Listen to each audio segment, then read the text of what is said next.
Mr. Bauer, my mom's not home. Actually, I wanted to see you. Me?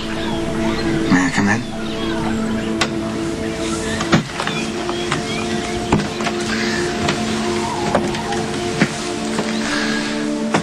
The way I behaved at the hospital, things I said,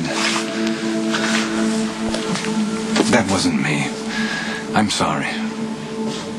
It's okay. I understand you were grieving for Kiefer. Well, that's not an excuse for treating you so disrespectfully. Kiefer would have been ashamed of me. He loved you very much. I hope you know that. I loved him too. And that's why I'm here. Mrs. Bauer and I have been going through Kiefer's affairs, and, well, it's not an easy task. I can't even imagine.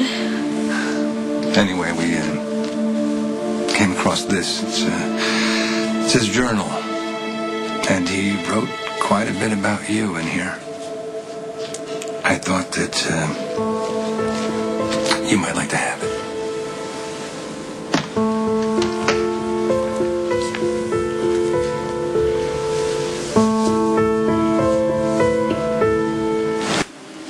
I have to admit that when you and Kiefer started getting serious, my wife and I became a little concerned. You know, we thought that Kiefer was too young. You know, that he had too many things to do to have such intense feelings for a girl.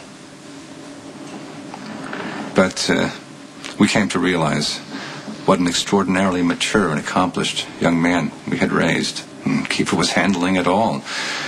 Studies, sports, and his relationship with you.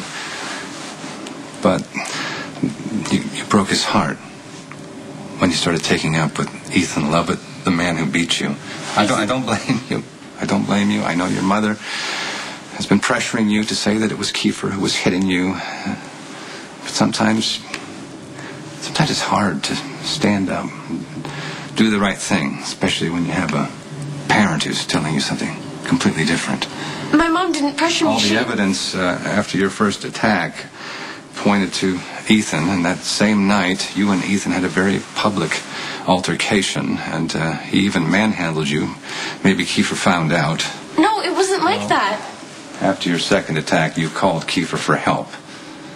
And he got into his car. He was probably furious. I know Kiefer, he's probably started speeding, and that's what made him drive off the road. But he got out of the car, Kristina.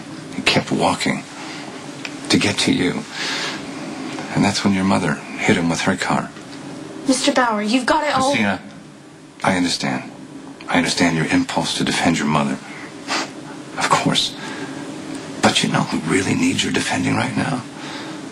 It's the boy who can't speak for himself anymore. Kiefer. He used to call you Kay, right? I know my son would want his Kay to stand up for him right now.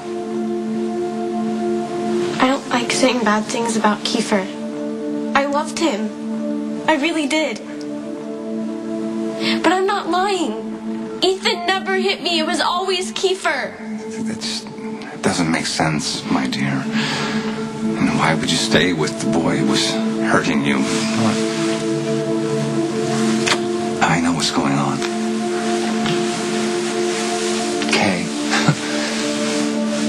I understand.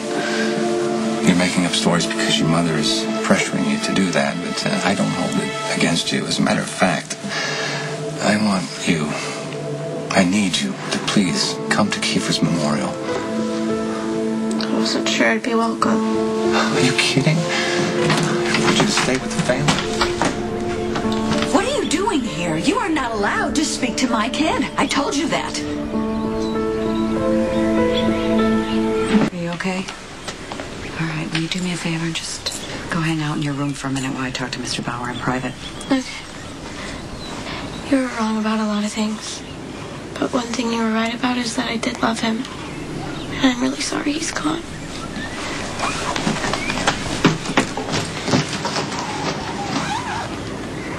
I understand that you're grief-stricken.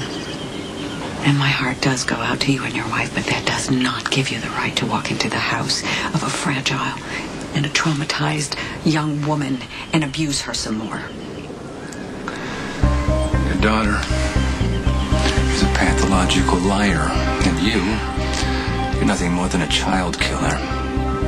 You make quite a nice little matched set. My son is dead because your daughter lied and then you ran him down with your car. And if you think that you're just going to walk away from this without consequence, well, that's not going to happen. I can promise you that.